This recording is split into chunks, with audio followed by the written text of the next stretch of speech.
Pemirsa apa kabar? Saya Lili Suryati akan membawakan warta berita PTS tanggal 25 September.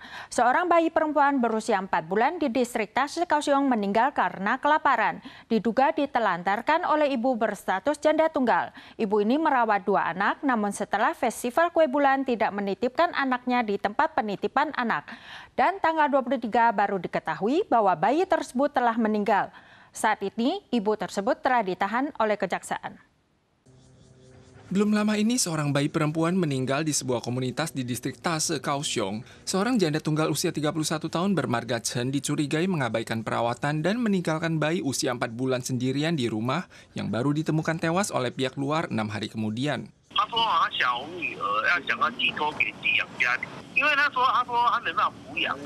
Diketahui wanita bermarga Chen ini memiliki 2 orang anak perempuan, masing-masing usia 1,5 tahun dan 4 bulan dan terdaftar sebagai keluarga beresiko tinggi bulan Mei tahun ini. Putri sulung tidak dititipkan ke pusat penitipan anak pada awal September karena kelasnya ada yang menderita enterovirus. Putri bungsunya juga sekalian izin libur dan tidak dititipkan hingga festival kue bulan. Tanggal 23, pusat penitipan anak baru diberitahu bahwa bayi perempuan telah meninggal.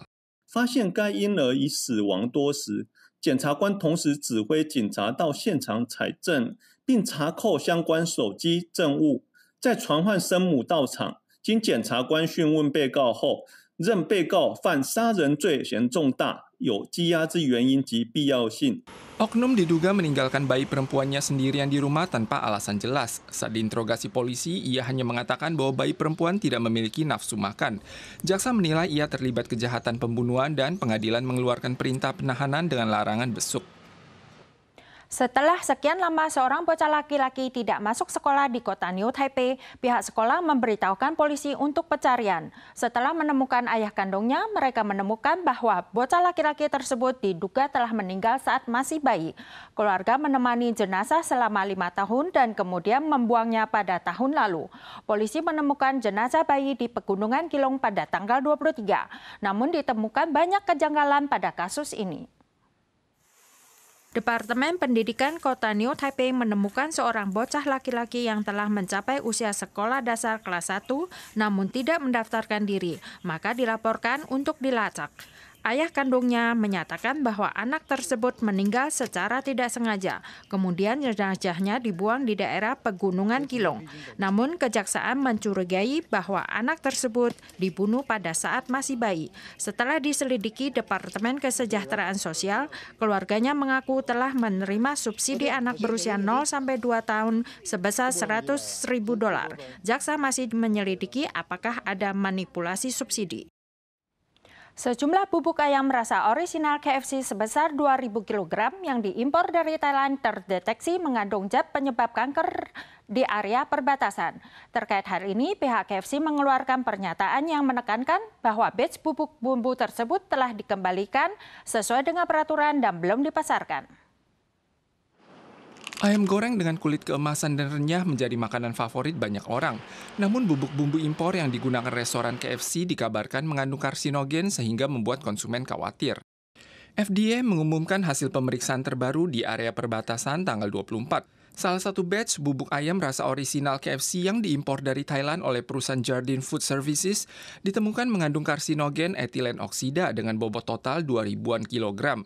Semua produk harus dikembalikan atau dimusnahkan sesuai ketentuan. Beberapa negara mengizinkan etilen oksida sebagai pestisida, mengasapi produk pertanian dan membasmi serangga. Namun Badan Penelitian Kanker Internasional telah mengklarifikasikannya sebagai karsinogen tingkat pertama. Paparan jangka panjang dapat meningkatkan resiko kanker. 长久接触环氧乙烷会增加血癌还有淋巴癌的风险。工作人员在工作当中大量接触环氧乙烷，它可能会带来一些神经病变。 Menanggapi hal ini, KFC mengeluarkan pernyataan yang menekankan bahwa batch bubuk bumbu tersebut yang terdeteksi di area perbatasan akan dikembalikan sesuai peraturan. Saat ini belum ada toko di Taiwan yang menggunakan bumbu bubuk bermasalah tersebut. Kasus DPD klaster lokal pertama tahun ini terjadi di kota New Taipei. Total 6 kasus dalam klaster ini. Semuanya terinfeksi virus tipe 2 dengan tingkat keparahan dan kematian lebih tinggi dibanding tipe 1. 3 RT di distrik Chonghe dan Xintian kini dikategorikan sebagai kawasan berisiko tinggi. Klaster demam berdarah dengue di kota New Taipei semakin memarak. Pusat Pengendalian Penyakit mengumumkan bertambah 2 kasus lokal baru pada tanggal 24, masing-masing di distrik Xintian dan Chonghe. Melalui pemeriksaan ditemukan bahwa kedua kasus ini memiliki riwayat aktivitas di Kue Sanche dan Taman Tianshan selama masa inkubasi, dan dipastikan adalah bagian dari klaster yang telah diumumkan sebelumnya yang kini berjumlah 6 kasus. Departemen Kesehatan Kota New Taipei juga mengumumkan jalan setapak Kue Sanche ke Taman Tianshan akan ditutup selama 1 bulan. Selain papan dan blokade peringatan di pintu masuk dan keluar, juga akan dikerahkan tenaga tambahan untuk melakukan patroli. Bagi yang masuk tanpa izin akan dikenakan denda sebesar 300.000. Seorang nelayan di Tochen, Kabupaten Ilan baru-baru ini menangkap seekor keong rumpius selit berukuran 20 cm. Setelah kabar keluar, seorang pembeli menawarkan dengan harga $160.000. Namun nelayan memilih seorang pembeli yang menawarkan harga $120.000 untuk melepaskannya. Dini hari kemarin, sang nelayan melaut dan melepaskan keong tersebut di tempat awal penangkapannya. Nelayan melepaskan keong rumpius slit yang ditangkap ke laut. Nelayan Toucheng Lin Tianming baru-baru ini menangkap keong berukuran 20 cm dengan menggunakan pukat. Setelah kabar keluar, beberapa orang menawarkan untuk membeli dengan harga $160.000 Taiwan. Namun akhirnya Lin memilih untuk menjualnya kepada seseorang yang membeli keong seharga $120.000 Taiwan untuk dilepaskan.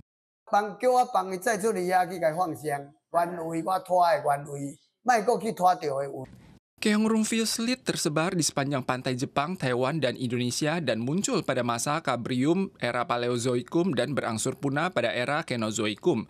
Keong ini dijuluki fosil hidup karena mempertahankan struktur tubuh asli berupa 2 pasang insang dan 2 pasang ginjal. Setelah ditangkap, keong perlu disimpan di air dengan suhu di bawah 15 derajat agar bisa bertahan hidup. Nelayan menyimpannya di air bersuhu rendah untuk mendapatkan oksigen dan menunggu pembeli. Namun insiden ini juga menimbulkan pertanyaan apakah penggunaan pukat harus dilarang. Berdasarkan UU, pukat dilarang digunakan dalam jarak 3 mil laut dan kapal penangkap ikan berbobot lebih dari 50 ton dilarang menebar pukat dalam jarak 12 mil laut. Verifikasi awal menunjukkan bahwa perilaku Kapten Lin tidak melanggar hukum. Pemkab menyatakan larangan penggunaan pukat secara tiba-tiba akan memengaruhi mata pencarian nelayan. Pemkab akan menaati kebijakan pemerintah pusat untuk mengadvokasi transformasi kebijakan. Para pemirsa sekalian, sekian warta berita dari PTS. Kita soal lagi di lain kesempatan. Sampai jumpa.